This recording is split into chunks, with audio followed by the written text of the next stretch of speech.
we started the year with a view that there could have been a couple of cuts. At the moment, we seem to think that probably the Fed has done its course. Should CEOs prepare at some point to higher for longer at some point mindset?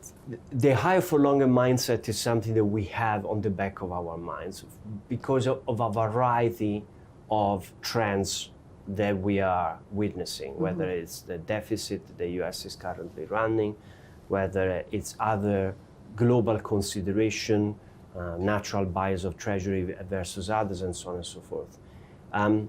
It will not play out this year. It is something that will probably play out later in the course of this decade.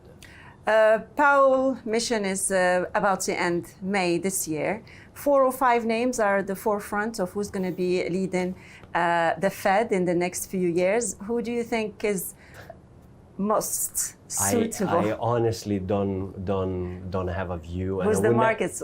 I would never dare to comment. It's for you to make suggestions. I don't have a view. How do you think the current situation when it comes to rates, lending, and the whole finance capital flows reshaping corporate borrowing, especially when we talk about M&A appetites? So what you have witnessed over the last few years is the growth of the private lending, private credit initiatives, which definitely play a role, important role in sense of providing capital to borrowers that might be otherwise might be impossible for them to borrow. So there has been definitely a development in the US of these opportunities for financing that are outside of the traditional banking sector.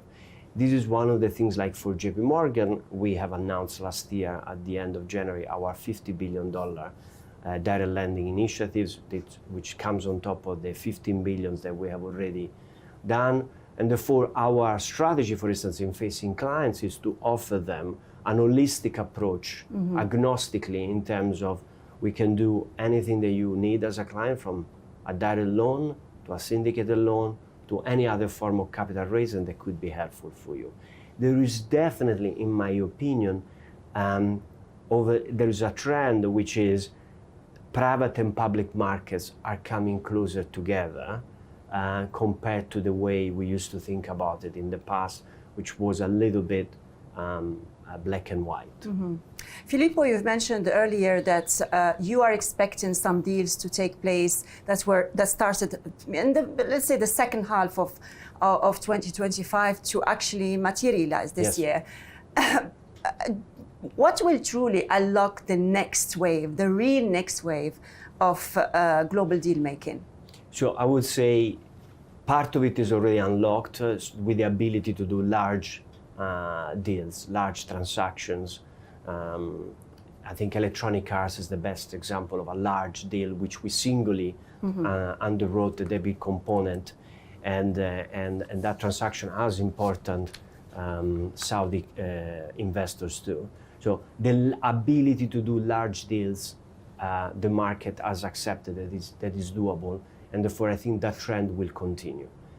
The reopening of the IPO market, I think it's probably one of the other important elements that should take place. Some IPOs happened in 2025. Probably it was in a smaller scale than we had originally expected.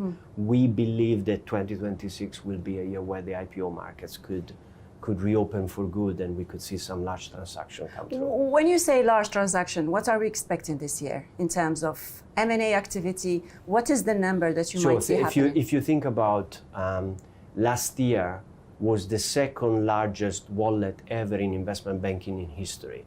The largest was in 2021, obviously, with all the things that happened during COVID. Last year was at around $120 billion. Last year was the largest at just over $100 billion. As things are trending right now, and as we look at the pipeline, it's foreseeable to expect that this year could be as big as, or as close as to 2020. So around 100 billion? Probably bigger than 100 billion. How do you see the US markets in this year? I mean, they've had a fantastic year. There was a bull going on, especially when it comes to tech stocks, AI-related companies. Do you see this continuing this year? At the moment, yes. It is probably will keep leading the way in terms of deal making across the world.